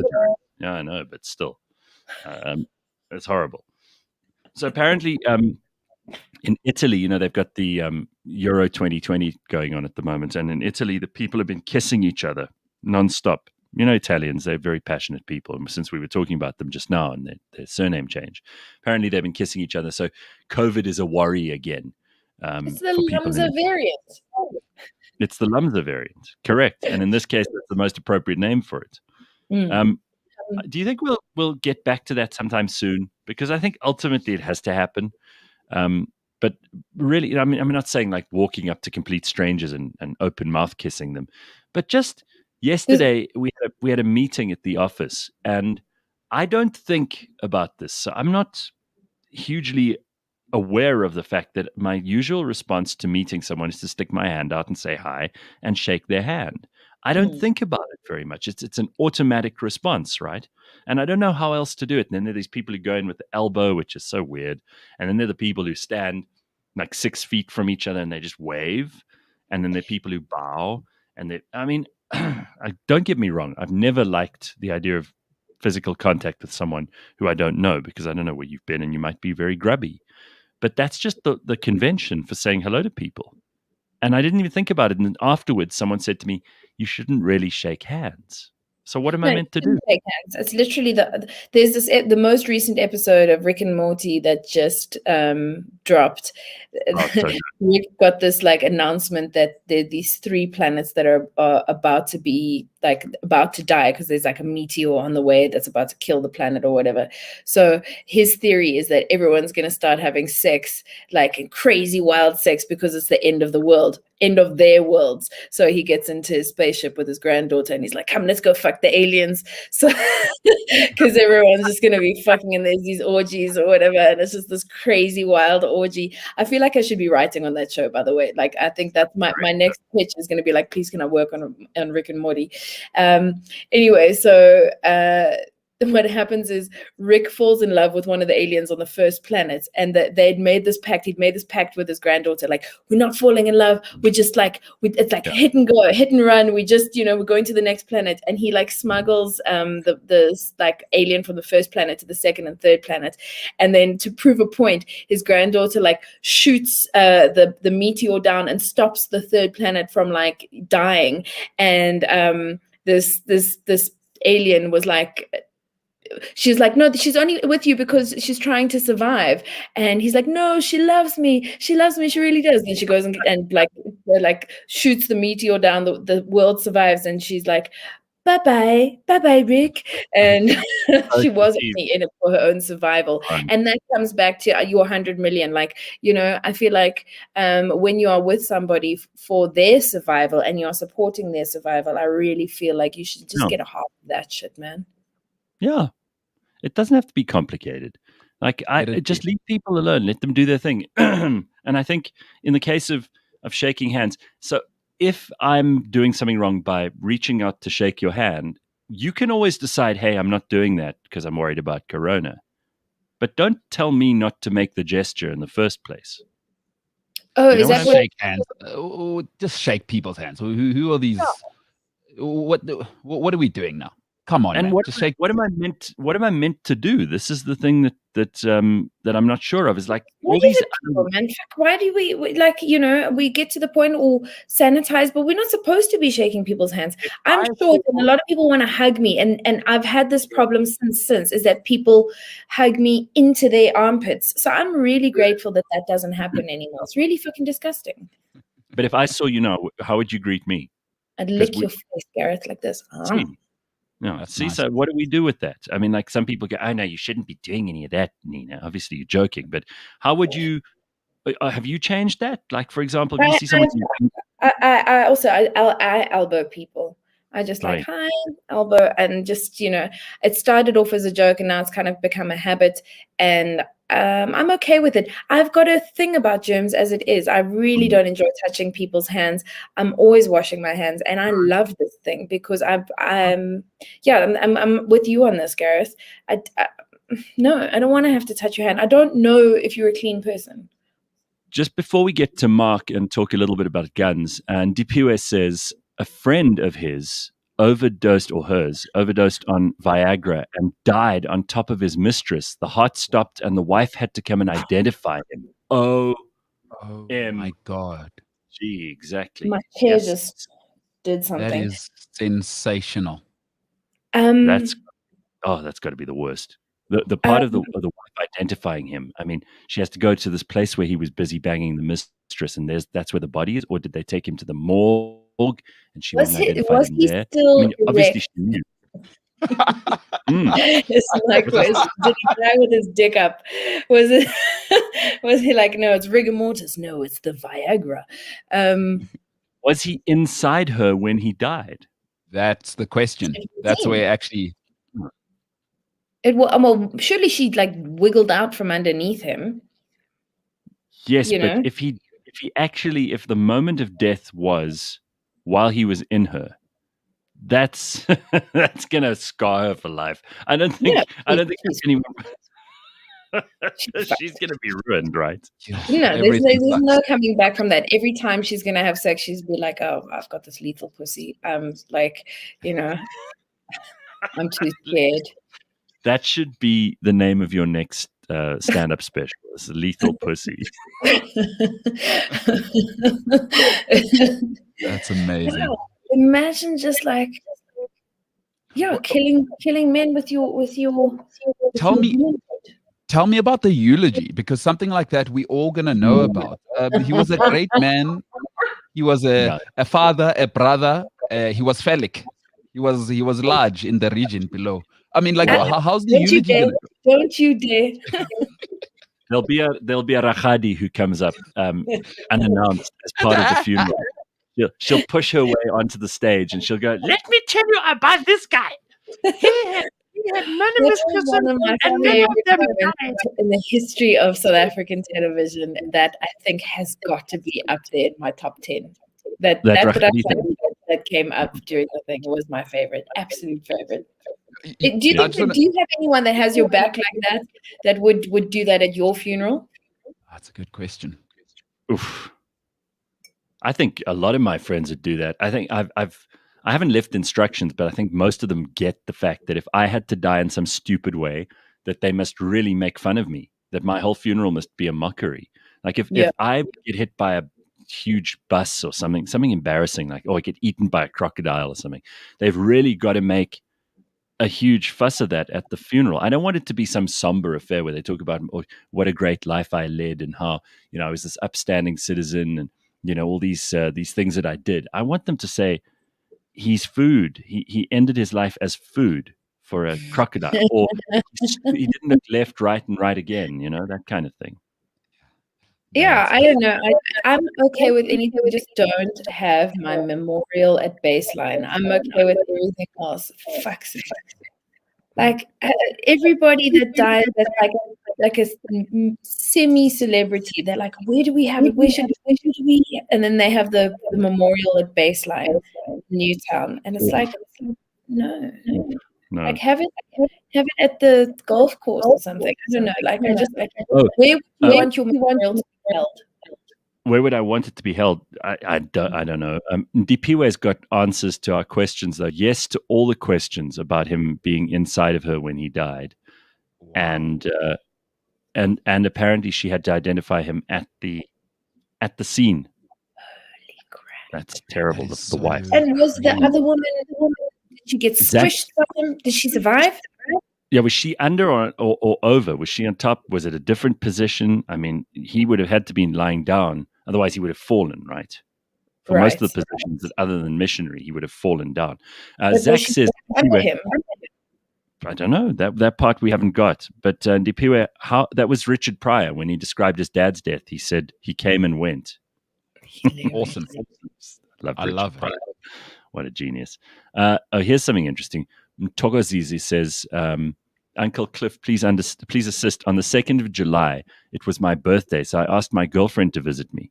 We ended up kissing for 3 or more hours. My boss saw it, and I got a written warning. Is that right? At work? Did she visit him at work? For 3 hours, you were kissing at work. I think that's dismissible. Yes, doing your work. You're breaking so many rules. It's like you're not allowed to touch people during the panini. And what the fuck? 3 hours on my clock. While you're at work. No. And also, why are you leaving at work?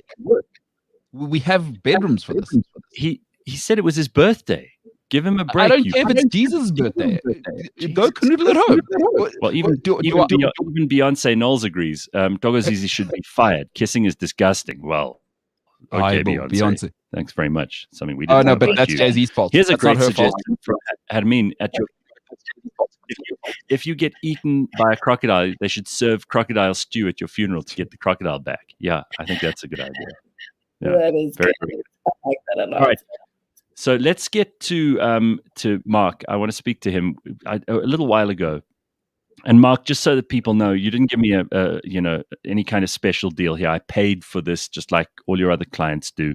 But I got my gun license done through you because one of our listeners actually told me about what you guys do at gunlicense.co.za. So this is not really a free plug, but I thought because people are wondering about the whole gun license thing, and the Central Firearms Registry is just an absolute disaster. There's pictures that have been going around of just papers piled up to the roof of people who are trying to apply for their licenses and for their amnesties.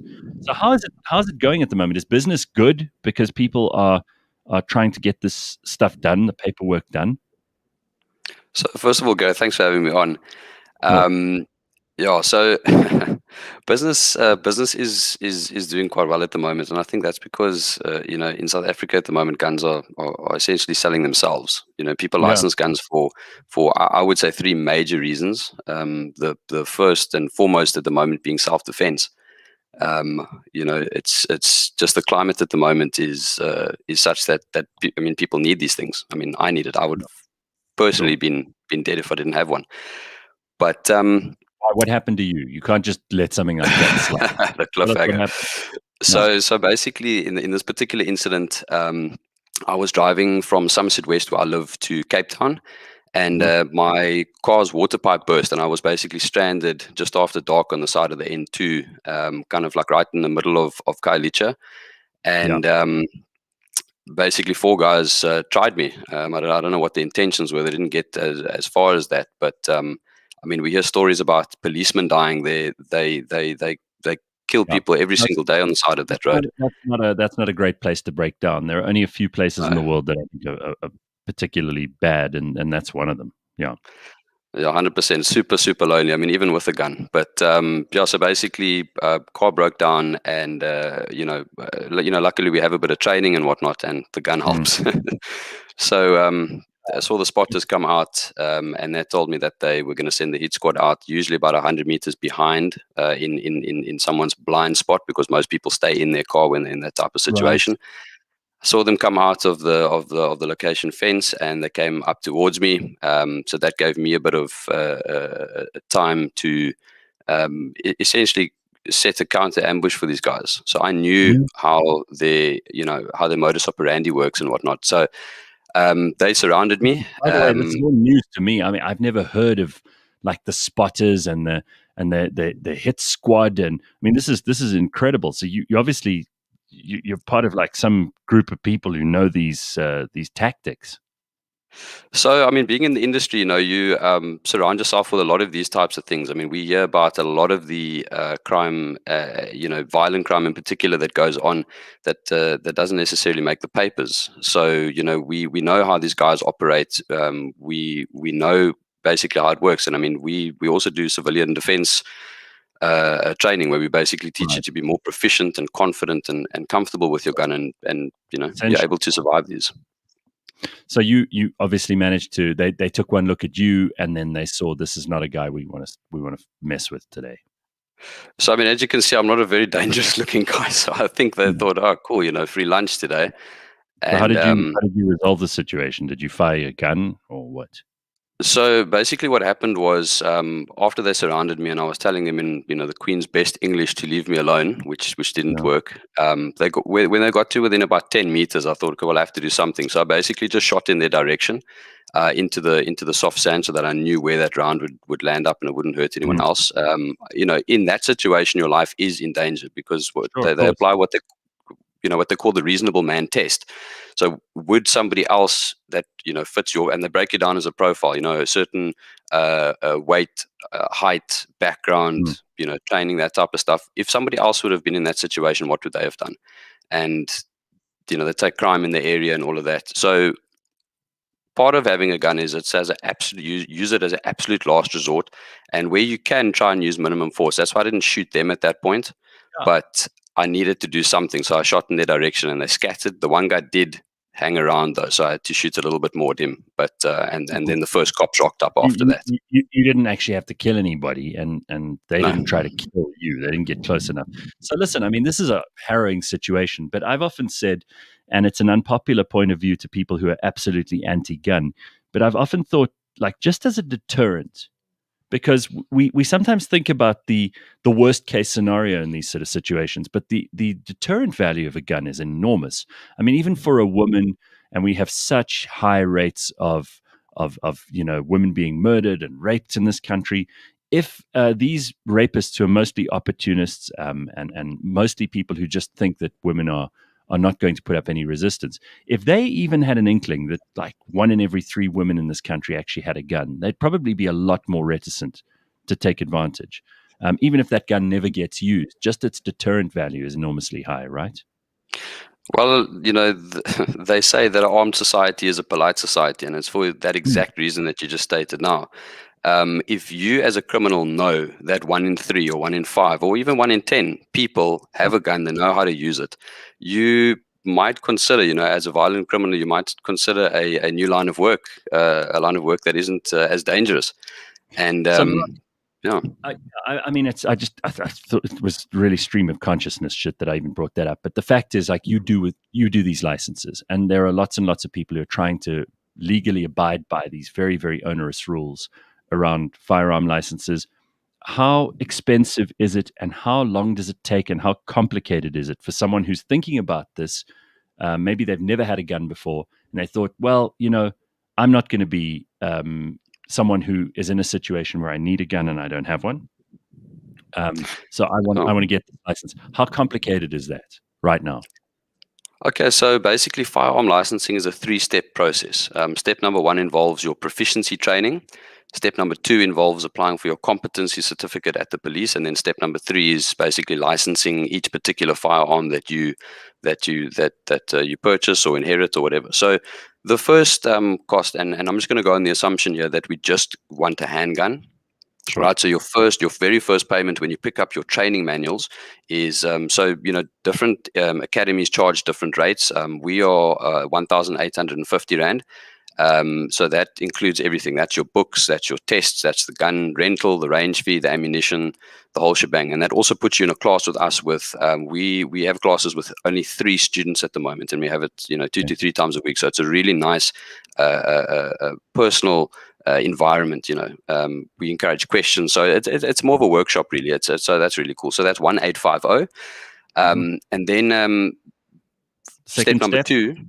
So step number 2 is basically applying for your competency. We offer the service where we can compile your whole application pack for you. So we fill in your police forms, we write additional letters of motivation, we make sure that all of your attachments are correct, we print it, we compile it. So we charge 550 for that, and then it's 70 rand at the police. And then whatever you decide to spend on a firearm, I mean, you can get it gifted to you. You can have a firearm inherited, but let's assume that you're going to purchase one now. So you can get a second-hand 38 special for under 2,000 rand, or you can pay. I mean, sky's the limit. But I would say the top seller is a. It's not. You don't need to have 400,000 rand lying around in order to start learning about guns or making yourself familiar with them. I just want to point out again, because this has to be said, if you are one of those people who's really anti-gun, that's absolutely fine. I mean, you're entitled to that opinion. I just thought we often hear that side of things. We never really hear from the people who are making it easier for us to get these things and to legally and to responsibly own the weapons. We always hear the stories about the people who are irresponsible, but there are many millions of South Africans who every day are doing the right thing with their gun. They're probably not even carrying it around with them. They've got it safely stored somewhere. They are doing it for all the right reasons. And, unfortunately, the stories that make the news are the ones where things go wrong, right? Oh, 100%. I must just say one thing, I'm not one of these people that tries to push my ideas on everyone. If you don't want a gun, then don't have a gun. It's as simple as that. Guns aren't for everybody. But I do think that if you are a law-abiding, mature, able citizen, then and you'd like to bolster society by owning a firearm and being a responsible firearm owner, then I think that you have every right to do that. And society is definitely, and I mean, it's been proven in other countries. Society is better off. In America, it's now beyond even controversy that in most of the cities with very strict gun laws, that's where most of the gun crime happens, ironically. Well, it's not so ironic. It makes sense because in the cities, ironic. Yeah. I mean, in Switzerland, and this is a point that Winsterian Pikachu makes here, Switzerland is one of the most armed countries in the world, and also it's got some of the least crime. Well, yeah, people aren't going to, especially if you're just an opportunist criminal, you're not going to break into someone's house if there's a 50 or more % chance that they are armed. I know in South Africa, they have all these stories about how people, that people actually break into a house to get the guns. And that's a fair point, and it has happened. But you've also heard... My dad had an R3 that was stolen. Yeah. Imagine having an R3 that was stolen from your home. No, that's hectic. Yeah. That's really well. Now there's other people walking around with an automatic rifle. You know what I mean? That's it's quite hectic. But obviously, when you're on a lot of people on farms are vulnerable and are nervous and that kind of thing. So, look, I'm torn about it, and I don't know.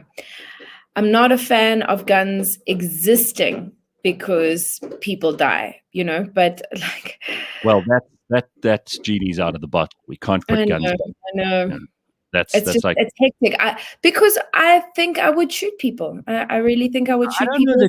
I don't know that you should have a gun. I mean, you've admitted that we won't give you one. Yeah. Is there Now, how like a does- mental health? I'm curious about this. If you have like mental health predispositions, bipolar disorder, or like any sort of thing where you have like mood disorders, do you qualify for getting a gun? So that's a really good question, and so basically you won't. If you are somebody that doesn't meet all the criteria, then they won't allow you to go past the competency stage of that. So if you have any kind of record of violent outbursts, or you have restraining orders against you, or you have a history of severe mental health, then you won't be able to actually get a firearm. That's good. You shouldn't. Yeah, shouldn't do Exactly. I completely agree. Yeah. And obviously, the system is meant to work, but like everything in South Africa, there are people who go around the system. We know about this. I mean, the criminals don't care about any of these regulations. I mean, criminals by definition are probably people who have violent natures or issues around personal boundaries and so on, but they're not following the rules. We're talking about legal firearm owners. And you do also have to have character references as part of that license application. But most of the time, Nina, and in fact, when I first applied for my license, they outright just denied it to me, just because they do that most of the time. They mostly just do that anyway. So it's you have to then apply again and appeal, and then there's an appeal board, and they then gave me the license because they said there's no reason not to. But usually they out of hand will decline most people anyway. To deter people from actually doing this thing. That's really interesting. They don't want to make it easy. It's not easy, right, Mark? I mean, I know your business is trying to make it easier, but it's not easy to get a license. No. Look, I mean, it's a process that at the moment is taking close to a year to do. So it's not one of these things where just anyone can go. Well, I mean, anyone can just go get an illegal firearm, and just on the back of that, criminals by definition are people that don't follow laws. So you're paying good money. You are being educated on the law and the safe handling of your firearm. It takes you 6 months to get your competency, another 6 to get your actual license. So it's not a question of I've just had this argument with this person, I'm going to take you out. By the time that you've got your gun, you've cooled off. The big thing actually that was mentioned now is guns getting stolen and stuff, and that does happen. But if you go look at the stats, the vast majority of illegal firearms are stolen or sold by SAPs or the military. It's a big problem. Who are issuing the licenses, and the very people who we rely upon to protect us are the ones who are most irresponsible with their guns. Yeah, 100%. And I mean, that's these are proven facts. There was a police colonel who a couple of years ago, he sold thousands and thousands and thousands and thousands of guns to the gangsters on the Cape Flats. Those guns are still being used in murders today. Now, this is the big thing here is a firearm at the end of the day is an inanimate object. It's a piece of metal and plastic, no different to a cell phone or a coffee mug or anything else. But there definitely is still a stigma around firearms, which we have seen broken down tremendously in the last while. I mean, we have, all spectrums of people coming through our class, and it's just, the big one at the moment is people looking to defend themselves and their families, and people are tired of the violent crime in this country. I mean, we have 23,000 murders per year. We have upwards of 40,000 rapes. That is atrocious. I mean, that's like war zone stats. So legal firearm owners are definitely not the problem here. If you look at, obviously there's going to be one or two, nut jobs.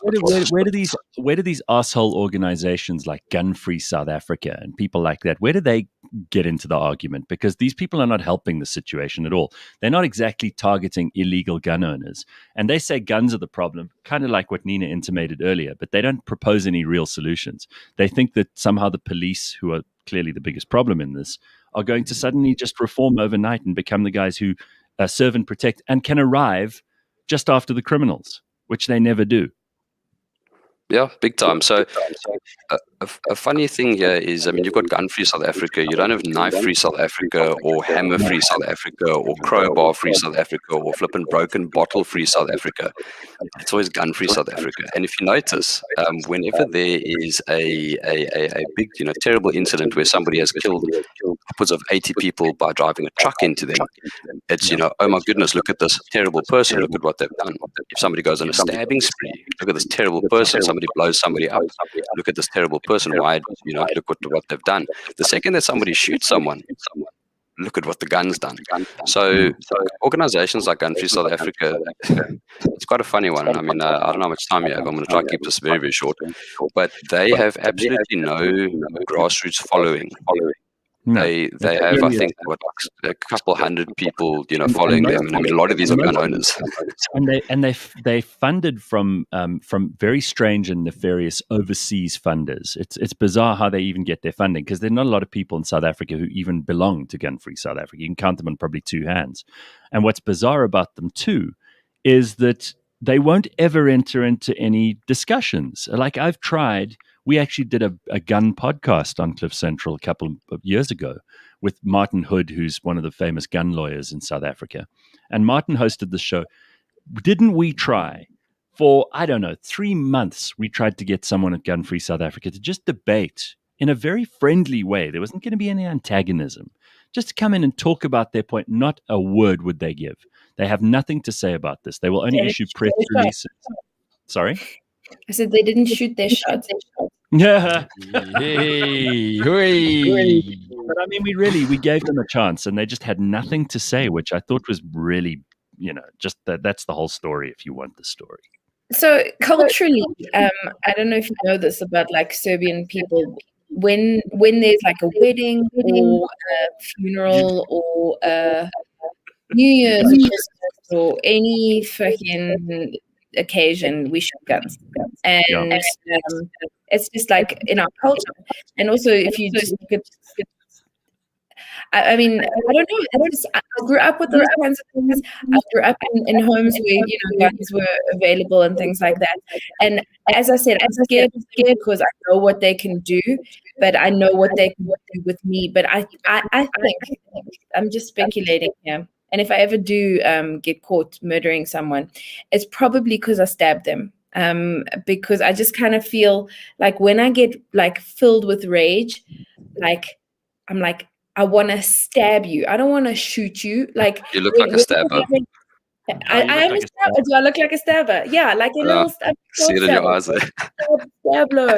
Nina, first of all, haven't you, like you said you had 40-something first cousins, but you used to have 50-something because of the firing in the air. Many bullets came down and took up at least 10, right? Yes. That's super funny. But just on that, so shooting your gun into the air is super illegal. And this is why you have to go through the proficiency class so we can teach you about that. So. Mark, you clearly don't know any Serbians. They've never cared about legal, illegal.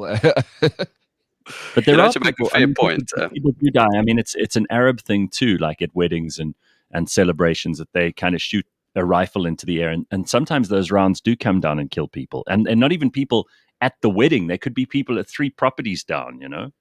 Yeah. Big time. So once again, this is now super important that you actually come to a class, because that is rule number 4 of the golden firearm rules. There's only 4 of these, like on like a holy tablet, and that is to always know your target and what's behind it. So where is your round going to end? And I'll give you a quick little example of that. When I was on the N2 and I had to shoot at these chaps, the one guy took cover behind this concrete barrier that's in this, the middle of this road, which forced me to take hard concealment behind the back axle of my car because my left flank and my right were a little bit exposed.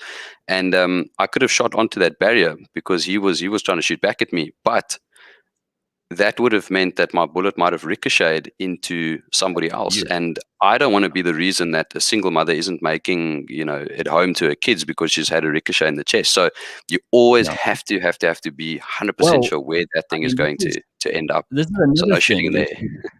You guys actually, along with anybody else if you do your license on your own or whatever, you have to know the laws around this stuff. That's a hugely important part of it. And many people don't realize that the that understanding the legislation is a part of being compliant. And if you don't do that, if you don't tick that box, you don't actually do the test, which you have to sit down and write, you can't get the gun license. That's it. Of course, I mean it's very similar to, you know, like when you get your driver's license, you need to know how robots work. You need to know that you stop at a stop street. Yeah, it's that type of thing. And you know, that's the whole thing is that legal gun owners aren't the problem, and there's plenty of stats and, you know, numbers to actually back this up.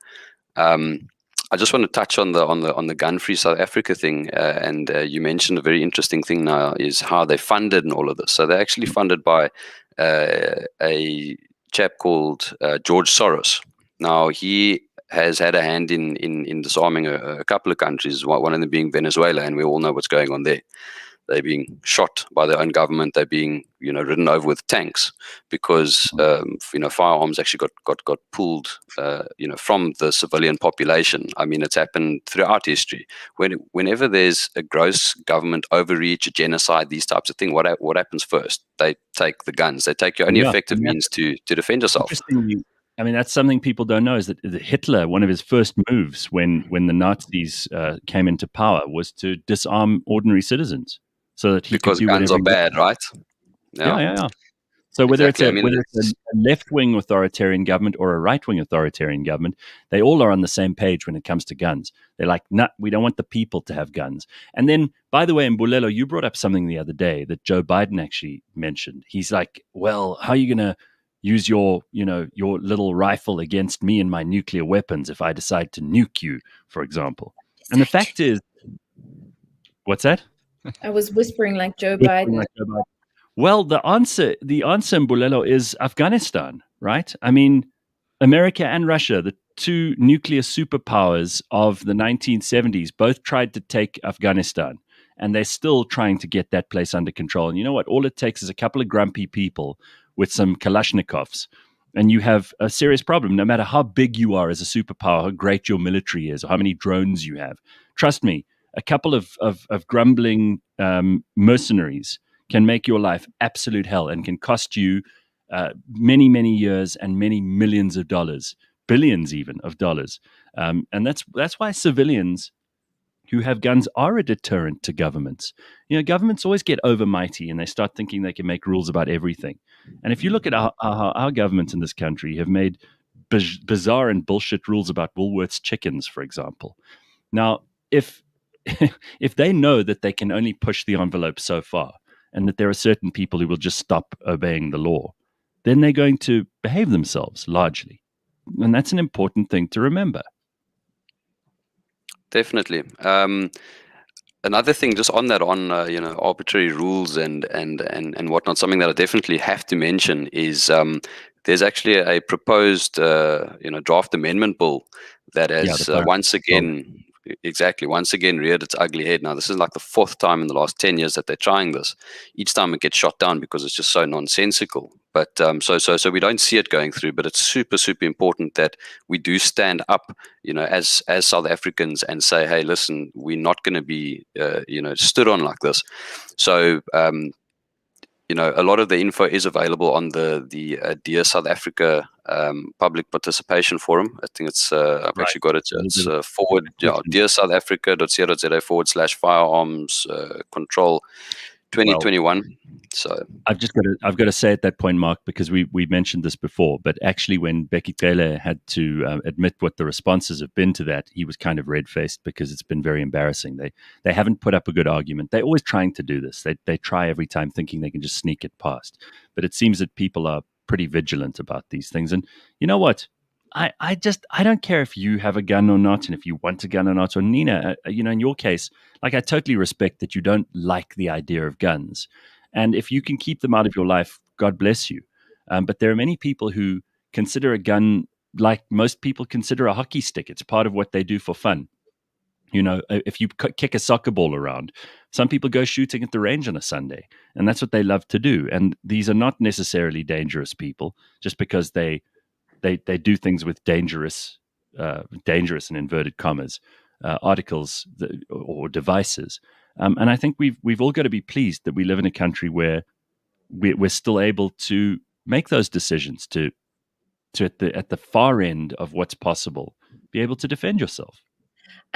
If I may, if you think about the majority of this country that lives in absolute poverty, dire conditions, no electricity, no sanitation, no access to transport, education, all of those kinds of things. And if the majority of the population that is feeling discontented and are armed, we're going to have a civil war. So that tells me more about what you think poor people will do in a bad situation that does. I would hope that they shoot the government. I know that sounds really hectic, but this is probably very hectic that I'm saying. But if I was in that situation and I'm finally allowed to defend myself, and I'm tired and I'm hungry and I've got no access to healthcare, fuck, I would definitely shoot. Well, you raise an interesting point, but the gun and the ammo is more expensive than the food that you're looking for. So the market takes care of that problem almost immediately. I hear you. So, I don't think that's a realistic problem. I mean, I don't think that for the average person who's trying to eke out a living, whether you are poor or middle class in this country, that your most urgent and pressing priority is making sure that you've got tons and tons of ammo so you can go and attack the union buildings. I mean, first of all, just like we have laws about who can own guns, there are very strict laws about what you are and aren't allowed to do in a society, no matter what you've got, whether it's, again, a gun or a knife or a hockey stick. So these are, a person can be upset and violent and angry with the government, and they can set tires on fire in the road, or they can go and shoot someone. But the fact is that that's already happening, and that's not as a result of whether or not there are gun laws. I hear you. I'm putting myself in these positions and why I'm scared of guns, because I just kind of feel that, and I'm allowed to, to disagree with you. I just feel like if people did have access, say, for example, someone else in the household got a license, I'm now in that environment, I have access to this gun, it just brings it closer to home. It just makes it more accessible for situations that we live in a society that's already quite violent emotionally, and that's just my argument that we live in an oppressed and violent society. Again, I'm going to refer back to I agree with you from the point of view that our society is dangerous because there are a lot of people who've got very big problems, and that's absolutely true in South Africa, and no one's going to argue with you. But I'm going to refer back to Mark's point. Then we shouldn't be giving those people car licenses either. You saw that video earlier this year of that dude who drove his car into that restaurant because his girlfriend or his ex-girlfriend was sitting there. There are people, bad-tempered, crazy, or angry people will do all kinds of stupid things. But that's not a reason to punish people who are not angry, crazy, or stupid, and who want to be responsible. You don't make a rule. You don't make rules for the worst of society. You do make rules for the worst of society, not for the best of society. That's correct. Yeah, so just on the back of that, the whole access to gun thing, guns are super, super accessible.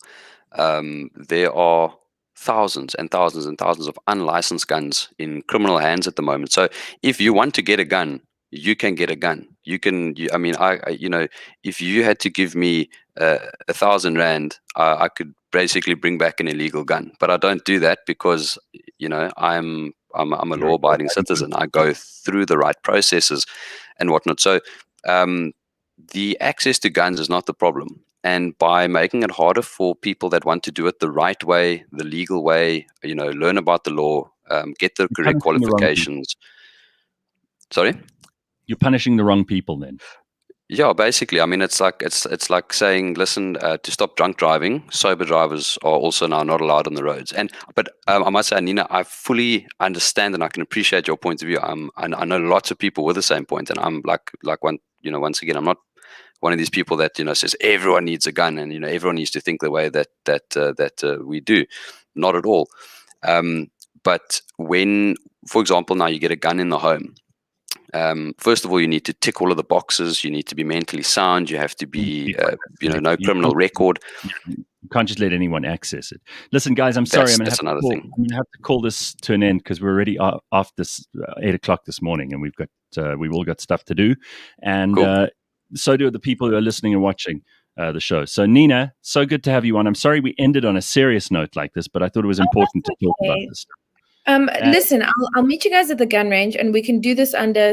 I enjoy guns. I'd like to just do them under supervision because I'm nuts. But thank you very much for having me here and talking about yachts and guns and things. Yeah, do let us know when you launch your OnlyFans feat, because I know that there are a lot of people in the comments who've been saying they would be subscribing to that. So that's very exciting. And also your lotion range that you're bringing out. Very important. My lotion range will come out soon. Maybe I can also just have like a foot, like with a gun shot, just like my gun doing thing. There we go. Like just mix the whole thing up. All right. Mark, thanks very much, man. And you can find out more about what Mark and his business do. You can see the poster in the background there, gunlicense.co.za. And we will see you tomorrow morning, bright and early at 6 o'clock. Have an excellent Wednesday. Cheers, everybody. Bye. Cheers.